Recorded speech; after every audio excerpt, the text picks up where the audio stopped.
They are on time. Hey, everybody, it's Jennifer. Thank you for joining us today. I have the beautiful Elizabeth Marberry with me today, and we are talking about the confident feminine body.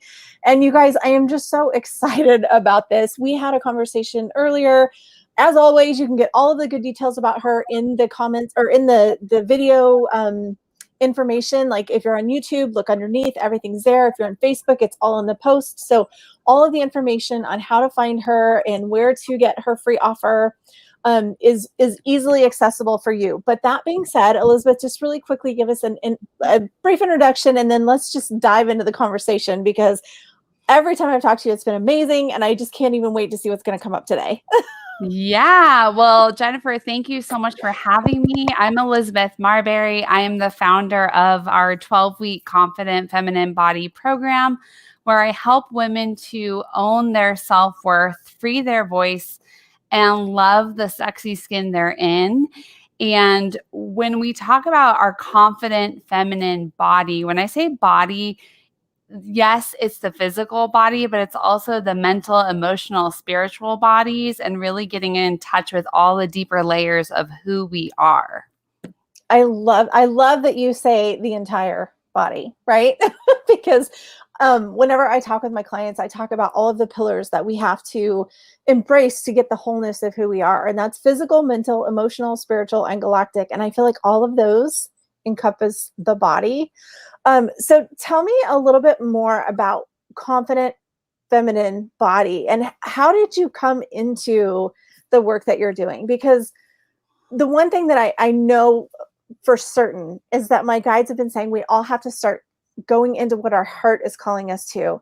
And being an entrepreneur isn't always easy. And so it has to be something that you have in your heart, or else it's not going to, it's just hard sometimes, right? So you have to have that drive within you of doing what you're called to in your heart. And I can't wait to hear for you how you came up with a confident feminine body.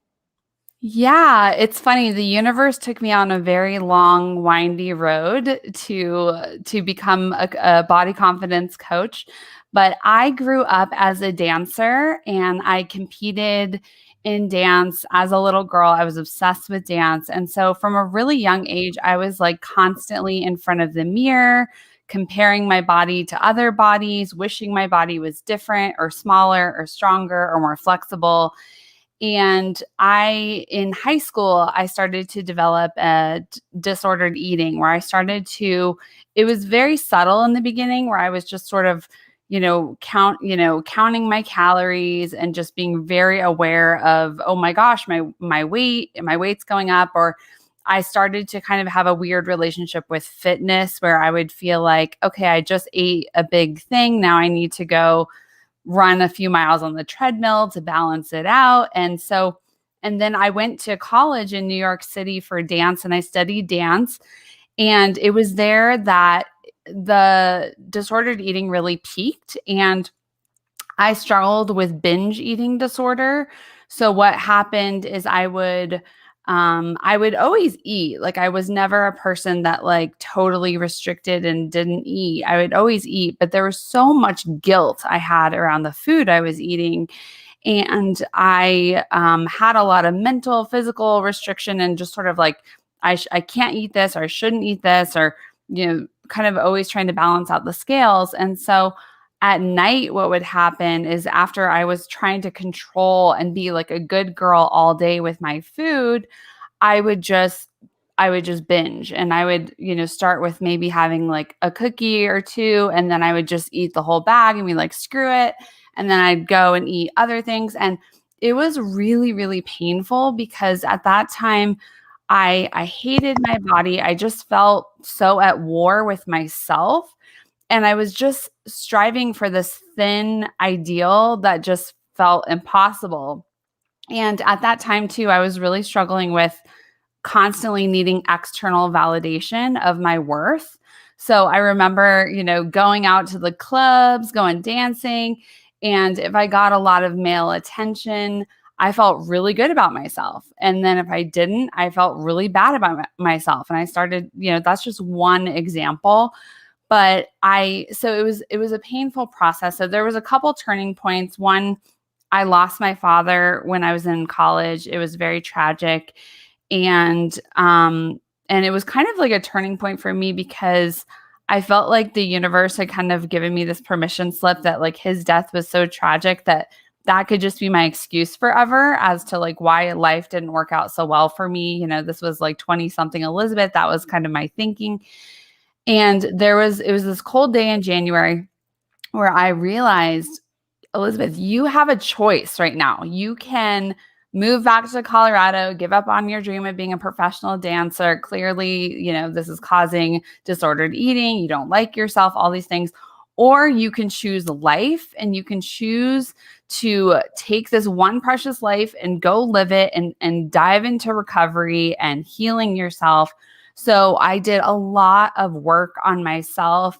And fast forward, I got pregnant with my first child, who was a little girl. And I had done a lot of healing around my relationship with my body and food at that point. But when I knew I had a little girl, I was like, I have even more work to do because I don't want her to also feel at war with her body. And so there's a lot that I did to heal my relationship with food and my body, and that is the methodology that I teach in the Confident Feminine Body program. And part of it is mindset, limiting belief work, you know, shadows. A lot of us have wounding from childhood. You know, someone said something about our bodies and we carry that forward, we embody it, we believe it. So similar, you know, to the work you do of just like bringing up those shadows and looking at that.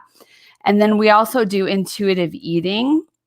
Excuse me. So there's 10 principles of intuitive eating. So I help women to learn how to intuitively eat. And basically we were all born intuitive eaters as babies. Like, no, when we were babies, we weren't like, I can't have that, or I should have that, or I should keep eating. It's like we knew when we were hungry, we knew when we were full, we knew what we wanted. So it's kind of getting back into that. And then we also do joy-filled movement practices. So locking in joy-filled movement practices that are coming from a place of pleasure versus punishment, and lots more. But that's kind of how I got to this place where I'm so passionate about helping women to really, you know, reclaim their self-worth and building that from inside, you know, no matter what size they're in or no matter their age.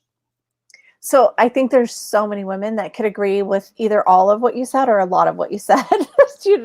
Especially, okay, it's like for me, whenever you said that you found out you were going to have a daughter, it's amazing how much motivation that could be as women to adjust because you want so much better for them, right? So coming back just to the idea, I can't even imagine being a dancer, like what the scrutiny that you have to go through to be a certain size and all of those kind of things. But I think more than anything, I love that you're speaking to the fact that it does have to do with our value of ourself, like how we feel about ourselves. That's probably more important than anything. It's funny to me because I'm literally probably I am literally the heaviest I've ever been.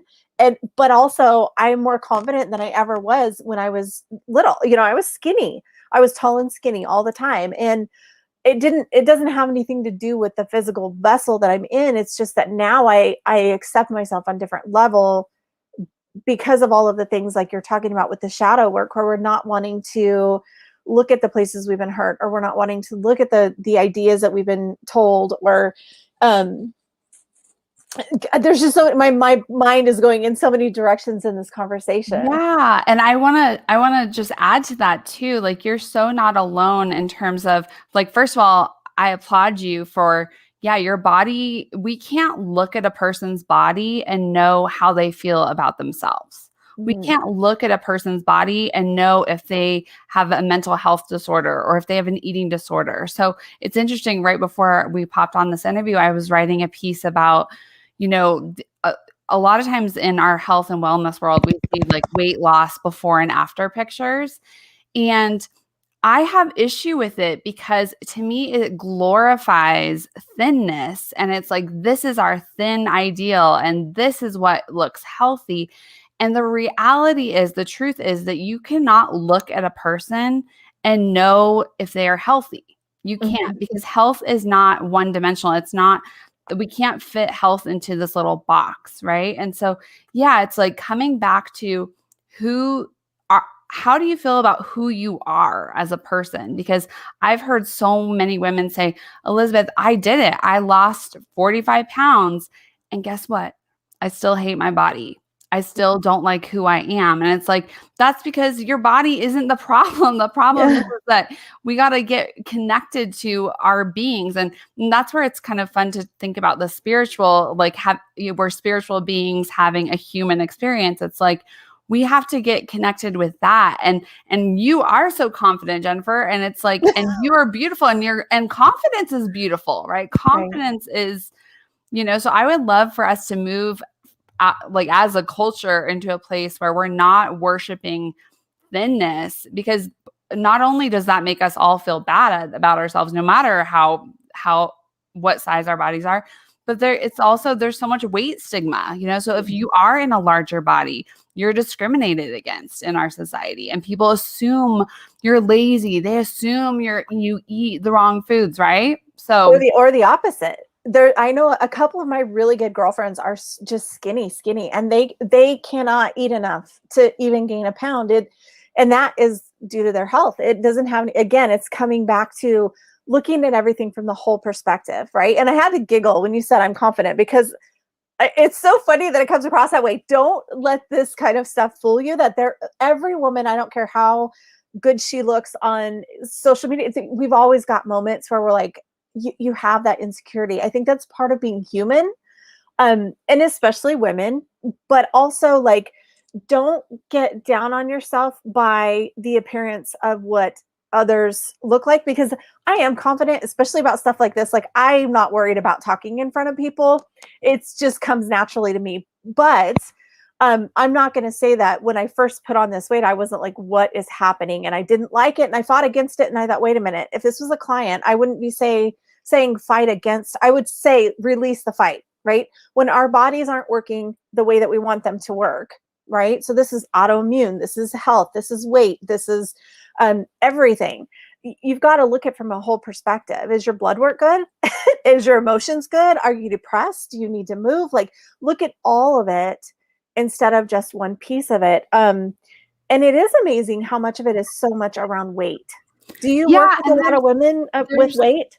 well, there's so many other factors that we can measure our health besides weight. And weight is just such a small piece of the puzzle of health, And to answer your question, I definitely have had women come into the program who are in larger bodies, and they come in wanting to be healthier. But what I always tell them is that our focus is not on weight loss. It's about creating healthy and sustainable and pleasurable practices, because so much of the weight loss stuff is just these temporary solutions that actually end up harming your health in the long run. Like, diets. And it's funny, in the world that we live in now, like, very rarely will people say, like, I'm on a diet, because everyone is like, oh, diet's a dirty word. Like, I don't diet. But it's like, I don't diet, but yet I count my calories, and I try not to eat carbs, and I try to do this, and I don't eat after 7 o'clock. And then I only eat at this time. And then we have all these rules and regulations around our Mm, food. yeah. And it's like, okay, that to me, that's dieting to me, is when Mhm. there's like, when you are having to obsess and think and fixate about your food. And so what I'm really passionate about is helping people to figure out, because here's the thing too, is it's like, what works for me or what feels good to me might not feel good to you, and that's okay. So I think that's part of it too, is it's not a one size fits all approach. It's like, yeah, we talk about food, we talk about fitness, but those are actually, like, I was kind of using this analogy the other day and I was cracking up about it, but I feel like what we do in the program, in the work, is that the self-worth piece, the shadows, the light, the limiting beliefs, the mindset, that is like the tree. That is like the roots, that is the most important thing, because that impacts your relationship with food. That impacts your relationship with fitness, right? And then the food and the fitness pieces, are like the ornaments on the tree. Like Mhm. they're definitely a part of it. There's definitely, places where um you can kind of look at certain things and work with them. And obviously there's a lot of wonderful health benefits to movement, but it's like, it's not a one size fits all approach. Like I love to walk every day. Like I walk 30 minutes a day, 7 days a week. And the biggest mindset shift for me in my relationship with fitness was I used to always have like a goal in mind. And it wasn't, yes, I know a lot of people are like, well, I just want to get stronger. I just want to get more flexible. And that's totally okay. But a lot of times what happens is we kind of go into fitness with this like goal of tightening it up or shrinking ourselves Mhm. or losing the weight. And then we wonder why we can't stick with anything, right? It's like, why, like, I think that's the number one complaint I hear is like, I cannot be consistent with my fitness routine. It's like, I'm really good for 2 weeks and then I fall off. And to me, it's like, what is being asked of us is to reimagine our relationship with fitness, reimagine our relationship with food, and really allowing our fitness routine to be a time where we can check in with our bodies, kind of like meditation, right? Like when we meditate, we are like tuning into what is available, what's present in this moment. And to me, movement can be that way. And so when I go for my walk, I've been able to create a consistent movement practice hugely because my motivation, my desire, my mindset is not to try to fix my body. It's not to get in a certain amount of steps. It's not to go a certain amount of miles. It's not to burn calories. I'm moving my body for my mental health. I'm moving my body so I can have spaciousness in my mind. I'm moving my body so I can increase my productivity when I come home from walking, right? Like there's all these other ways that you can still measure like your progress. Like I feel more energized from my walk. And that's not because, oh, I closed a ring, now I'm energized. I mean, that's Right. okay. But it's like it's getting back in touch with like your motivation. And then because the reality is that shame, like shaming ourselves is not great motivation. Fear Mhm. is not great motivation. Like shame will motivate you like for a week or two, and then you fall off and then you feel like a failure, and then it's like that cycle again. So I'm all about helping people to create sustainable and pleasurable practices. Like this gets to be pleasurable, right? It doesn't have to be all punishing. I love that. I love that so much. So, just a quick reminder, those of you that are joining us live, if you want to drop questions or comments, please do so, and I will watch for those in the sidebar over here. I love the way that you're talking about shifting the way you think of it. So, two things too. Like it's funny that you're talking about it being meditation. That's what I call active meditation. Like literally, it's everybody thinks to meditate you have to be sitting down with this crisscross applesauce legs and you're sitting there doing nothing and that's meditation, but that's not really always meditation. If you're doing active meditation, which is walking or running or whatever it is that you're doing, and you're tuning into the moment and listening to like the way your feet hit the ground or the way, even if you're on an elliptical or a treadmill, the way that the movement of it is, and you're really focused in that moment, that then becomes active meditation, because the whole idea of meditation is to just slow yourself down and allow yourself to be completely in that moment. So I love that you use that idea and that example as meditation, because it really is. um, and I think just like anything, like even about meditation, just sitting here thinking about it, everybody has a different perception of what that is, right? So, and I see all the time, like I just saw this, I think, I don't remember if it was today or yesterday on Facebook. There's so many different diets, right? Like there's the keto diet and the paleo diet and the this, that, and the other diet. And I'm like, what about just eating healthy food? Like what's really interesting too is then there's the people who are, you should do this, you should do this. And that's one thing I don't like is the shoulds, like, because not everybody is going to work with those kind of diets.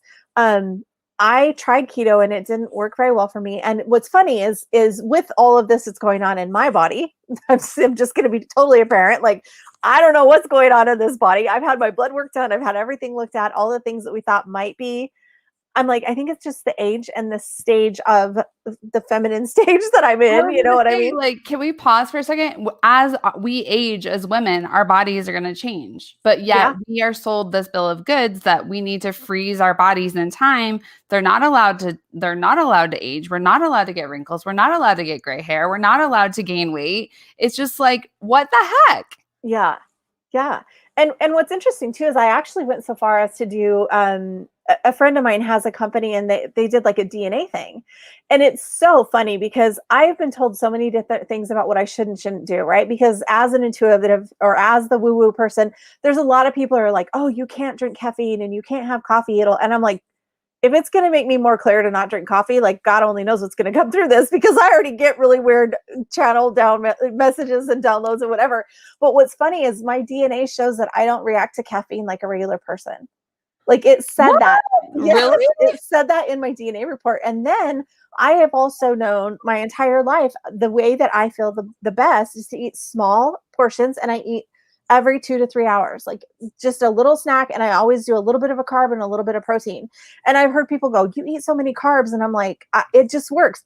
My DNA says that I'm supposed to, like, a keto diet would not work for my body. Our brains need carbs. Our Yeah. body needs carbs. So, I mean, and I know you can get healthy carbs from some of the stuff in the keto diet, but the thing that I want to say is that you have to do what works for your own body, right? Because I don't want to judge if keto is working for you. Freaking kudos! Like I am so glad, but it was interesting that here I talk all the time about trusting yourself, right? Trust your body, trust your mind, trust your heart, trust yourself to know what's right for you. And then I got DNA proof that says You're that like, I I have the proof. I'm I like, have the well, proof. and it was something that it's so weird because I can trust myself on so many things. And this weight thing was something that I was like, I'm not sure if I know what I'm doing. Like I know all the things to do to be healthy, but it was just and now I'm like, okay, you know what? I'm just gonna accept it and I'm gonna roll with it and it is what it is. I'm Yeah. still having movement. I still do the regular things. I still eat healthy, and Mhm. I still splurge too. Yeah. Yeah, it can be triggering for sure. I think a lot of times with our bodies, we feel like we should be able to control them at every second. And so that's why we obsess over the food or the fitness, or it's like, well, I'm in control of this. And there's so much of our bodies that we're not in control of. It's our genetics, it's our metabolic rate. It's there's a lot, of course, yeah, we as humans, we get to choose, to your point, you get to choose what you partake in. And I'm totally okay with that. What I'm not okay with is just people getting shamed into it. You know what I Mhm. mean? And I'm also not okay with just some of the messaging of diet culture that it's like, well, if you just believe in yourself enough, you can look like her too. It's like, well, no, actually, that's not true at all. But here's, $2,000, right? It's like, Yeah. so that's where I kind of get a little bit heated in this topic, but I'm totally with you. It's like with food, for example, like your example, how you're like, I like to eat every few hours and that feels good to me. That's great. A lot of times with food, what happens is like we wait too long to eat and then we're like so hungry and we're in that like famine response and we're just like, I'm starving. And so, it's fun. It's good to be aware of like, I'm feeding my body regularly, and I'm listening to my hunger signals, because that's the other issue with dieting is like, if you have a diet rule that says, I can't eat breakfast until 9 a.m. and you're Mhm. hungry at 8 a.m. and you're not listening to your body. You're not listening to your body. You're basically telling your body you're not really hungry. Or another example of that is, let's say you eat breakfast at 8 a.m. and then 9 a.m. you're randomly hungry. And then you tell yourself, I can't possibly be hungry. I'm not going to eat. And so part of the intuitive eating is actually like rebuilding trust with yourself that you will feed yourself when you're hungry and that you'll stop when you're full. And it's not like there's no perfection to it. But it's one way that you can rebuild trust with yourself and really listen to yourself. And there's a lot of flexibility in it too. You know, to your point, it's like, I think sometimes we, as women, we kind of torture ourselves because we're like trying to get it so right. We're trying to be so perfect. And we know that perfection, you know, kills joy. It doesn't exist, but we still kind of strive for it. So really it requires a lot of compassion for yourself, you know, with where you're at. I love that. I think if we could just get rid of shoulds, just get rid of Oh all the my gosh, shoulds. I love that. Jennifer, this is so funny. So my therapist one time, I said something like, I should do this. And she goes, Elizabeth, there is no shoulding in this office. Yeah, I love that. I've done that with clients too. And I think that's true. Like, we need to stop shitting ourselves. Like, let's just make it, let's just make that a mainstream thing. You should stop shitting yourself. Um, I actually, that's part of the first thing I wrote in Embodied Grace was letting go of what others say you should do and tuning into what's right for you. Like, literally learning to know what's right for you. I know there's so much, we've been talking about diet and food, and I know there's so much more to what you do than that. Let's talk a little bit about movement, because I know you're looking at it from like a physical body perspective, but again, bringing in the energetics of it, just getting the movement, because we have electricity running through our bodies. And if we're not doing anything with it, it gets stagnant. And so even just 10 minutes of some kind of movement, whether that's again getting outside for a walk or doing a little short segment of yoga or just stretching, like anything to bring in some kind of movement. So tell me kind of your take on movement and how that fits into the confident feminine body. Yeah, I think movement is such an important way to release the emotions that get stored in our bodies. So I think that we can think our way through a lot of things, but not through everything, right? We have to get into our body. And I know you and I have talked about like connecting the head to the heart and like clearing your throat chakra so you can speak your truth. That's a huge part of it too. But yeah, movement. I think that it's a just biologically it's helpful to help, you know, complete your stress cycle. So we are oftentimes living in our sympathetic nervous system. So we're in fight or flight all the time. And our nervous systems are turned up. And I know for me, I can tell when my nervous system has like I haven't turned on my parasympathetic nervous system, which is your rest, digest, relax. When I haven't intentionally turned that on, because I'll lay in bed and I'm like, I can't stop thinking. My mind is going like a million miles a minute. And I'm just like, and you can feel it in your You body. feel Like it. your heart might be racing, and you can feel like it's like all the lights are turned on in the house. And you're like, holy cow. So I think movement is a really awesome way to activate your parasympathetic nervous system, depending on what kind of movement you're doing. Um, that's part of why I love going for a walk every day, is just going out in nature. And even if you have mobility issues, even if you are injured and you can't go for a walk, you can just go outside and sit on your front porch and just like breathe. And just being out in nature, getting that fresh air is really good for our nervous system. And so I think movement is a really important way to, you know, obviously there's like the physical health benefits, but to your point, it's like the deeper layers of allowing your movement practice. And it doesn't have to be like walking. I talk about walking all the time. Some people are like, okay, Elizabeth, I get it. Like some people, let's say they like to lift weights, you know, it doesn't have to be walking, but it's about why you're doing it. Like, what if you moved your body from a place of love instead of a place of punishment, instead of saying, like, and just noticing your thoughts and your intentions in your workout routine. Does that make sense? So it's like a lot of times we start our movement practice, our fitness practice from this place of scarcity and lack and fear and shame. And so I think the key with movement, again, because I'm not interested in quick fixes, is getting curious about what kind of movement feels really good in your body, because that's going to feel different for all of us. Like my husband loves to run. I hate running. Running like hurts my knees so bad. It hurts my knees, it hurts my ankles. I hate it. And he freaking loves it. And that's okay. So finding what you love to do. And then here's the thing. I think doing it in small chunks and doing it consistently.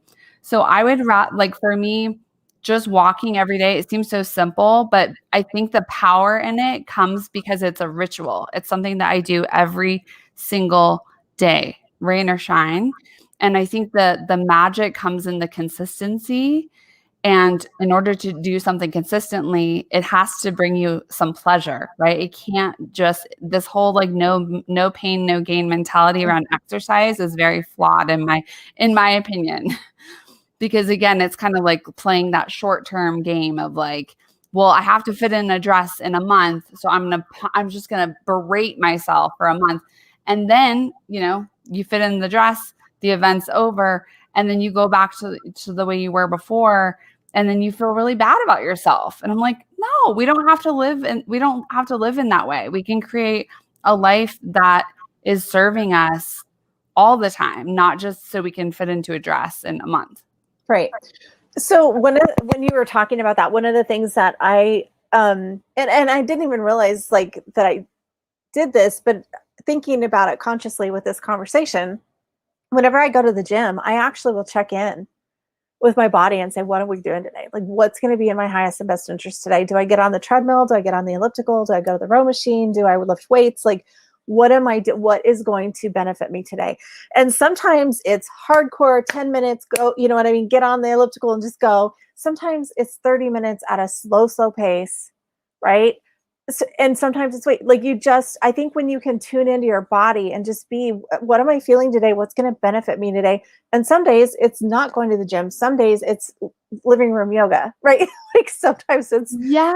yeah. Yes. And I love that. I love that so much. And you're reminding me of one of my clients that graduated from my program. When she first came in, she absolutely hated working out. She hated cardio. And it's because her relationship with fitness was always around weight loss. It was always this cycle of I'm not good enough, or I can never stick with anything long, and I always fall off the wagon, and all of these stories.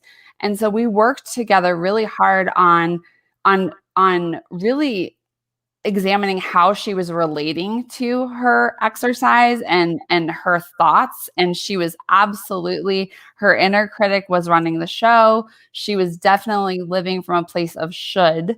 And so we started to kind of reimagine that for her, and where it was like, you can go to the gym and you absolutely don't have to do cardio, because she actually likes lifting weights. Mhm. So she started to go, and she started to do the things that she wanted to do. Exactly what you just said about checking in with herself, about what her energy level was like, what seemed appropriate for that day.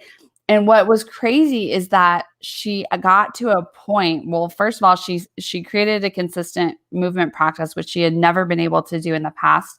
And secondly, she got to a point where she actually some days wanted to do cardio. Like she was like, I actually want to do it. And it's because I get to decide. Like it's not like Right. I'm trying to fit in this like fitness box where it says cardio 3 days a week and strength training 2 days a week and stretching Right. 2 days a week. And I think it's like if we can adjust the expectation of ourselves and create it from a place of like, what does my body need today? Because yeah, some days your body it just needs to rest, and that's okay. Or it needs to go slower, right? Or to your point, maybe you have a day where you're like, I'm feeling really tired and I do want to move my body quickly to wake myself up. And that's your personal choice, right? But it's like the mindset and the intentionality and your consciousness around it is totally different. And it enables you to create a much more consistent and pleasurable movement practice. Mhm. Well, and I know you feel like it doesn't matter what kind of workout or walking routine or running or whatever it is you're doing, any of that will make you feel a little bit better. You know what I mean? So if you're at home going, oh, yeah, right, I haven't worked out in forever, it's going to take me forever to get back there. Um, I know you just spoke to mindset, and we've kind of touched on that a little bit all the way throughout. And it's interesting because I actually had a heart procedure last year. And when I was trying to get back after that, um, I remember going, okay, you can do this. You can do this. And I thought, I'm so glad now that I've worked on my mindset, because I think if it would have been 10 years ago, I would have been going, oh my God, I'm not going to be able to do this. What are you doing? Like, this isn't going to work for you. So it's really listening to the voices and the things that you're thinking. Because it's funny, like I had to be, you can do this, only 2 more minutes or whatever, you know what I mean? Like you're coaching yourself and like doing the rah for yourself on the way as you're working back into the workout. So, um, but again, trusting your body. And I did have to go slow to be able to build back up to what I like to do. But it's interesting how I remember that first few times after that, just saying, you got this, it's going to be okay. You can do this. And being able to say just 30 more minutes. So I think there's that or 30 more seconds. Like there's that fine balance between pushing because it's in your best interest and it's a little bit of self-discipline because it's what you need and what's good for you, versus just bailing because it's a cop out. And I think when you find that balance of doing it because it feels healthy and it feels good and you're wanting to support your physical body, which then is going to affect your emotions and your mental thoughts and everything like that. Yeah. Yeah. It's funny. I hear what you're saying. It's like when you're in recovery from a surgery or an injury or something like that. Yeah. It's like, or physical therapy, for example, you're trying to heal an injury. There's definitely times where you're going to partake in something that might not feel good, but you're doing it because you're wanting to get your mobility back. So that makes so much sense in those circumstances. And I think um, it's funny because just in the body I'm in right now, I have no injuries. I don't have a disability. I don't have anything holding me back. I don't ever have the conversation with myself of like, I need to be disciplined about my movement, because to me, anytime I start to put that pressure on myself, I just it's like I go the opposite direction. And that's just me. I'm just speaking about myself personally. So I think you have to kind of know yourself and know what works for you. Um, and then really like, be attuned and aligned with that and trust that. Absolutely. I love that so much. Yeah. That's how I was when I was working back up. It was like I would give myself 30 seconds. I'm like, oh, you can do 30 more seconds. Before I knew it, it was 5 minutes, right? Like, so like I have to do the same thing, just a little bit, just a little bit more. Because I think if I would have told myself 5 more minutes, I'd have been like, I can't, I'm done. Yeah, and you're bringing up a good point too. If someone's watching this or listening and they're like, I do want to I want to have a movement practice. I don't know what to do." I always say start very small with a very small amount of time that you feel like would actually be easy for you. So, when I started my walking practice, I didn't just wake up and be like, I'm going to walk 30 minutes a day, 7 days a week for the rest of my life. Because that would not have gone well, right? I started with walking for 15 minutes a day. And for me, I had a trigger at that time. I was struggling with extreme exhaustion and fatigue and overwhelm and burnout. I had two young kiddos. I still have two young kiddos. I had two young kiddos, two businesses, and I was just hit with extreme fatigue every afternoon. And so my therapist said, so what I would do is every afternoon I would take a nap, like, because I would work from home.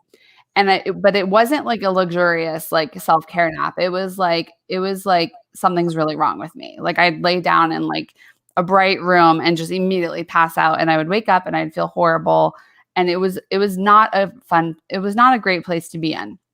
And so that is actually where my walking habit started. Is my therapist said, Elizabeth, instead of laying down, I know it's so hard.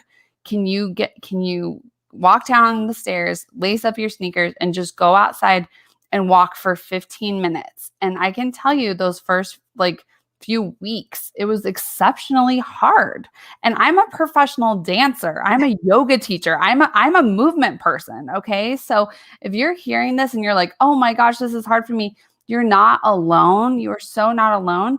And so just chunk it down to as small as, if it's 5 minutes, great. If it's 10 minutes, great. and no expectation. Like no, that truly is the key to me. That's why I don't necessarily even like that word discipline, is it's like that kind of implies like that there's this goal. And so it's like, what if it all depends on where you are and where you're starting from, right? But if you're feeling like I don't even think I can starting really small, and then maybe just trying to commit for 7 days, just 7 days, like not the rest of your life, not the rest of this year, not the rest of this month, just for the next 7 days. I'm going to go for a walk for 10 minutes a day for the next 7 days. And that's it. And then at the end of those 7 days, I can reassess and see how it feels. Yeah, I love that so much. So we're already over. I usually try to keep these at half an hour. I had a feeling we were going to talk, and I could continue to talk to you all afternoon about this stuff, because I do feel like it's so important for us to accept ourselves as confident feminine beings. You know what I mean? So I love that yours is confident feminine body, but I'm like, what if we just allowed ourselves to just be, because most of the people that are watching this are women. If you're male, definitely put your masculinity to it, but like that confidence of just knowing what we need for ourselves, right? And then also knowing that you're not alone, because I think that's one of the most powerful messages as women, and especially as entrepreneurial women. Like you're not alone, and it is hard some days, and it's okay to feel that way. Like I cry a lot. I cry all the time. I am not perfect. You know what? I think your post was one I saw the other day that inspired me to write something too about, like, it's not always perfect and some days are hard. So yeah, I think that is part of being in flow and part of being confident, because when you have that confidence, you can allow yourself those moments. Don't you think? Oh my gosh, totally. Yeah. I mean, there's no like perfect confidence. A confident person still has the highs and the lows, because we're having a human experience, right? Yes. So but it's feeling like, despite the highs and the lows and all of the things, that your sense of self-worth and knowing that you're worthy of love, respect, is constant, and it can never be taken away from you, and you don't need to earn it. There's nothing you need to do. There's nothing you need to prove to achieve it. It just is. I love that so much. So I know that you had a special offer for something free for the people that are watching this.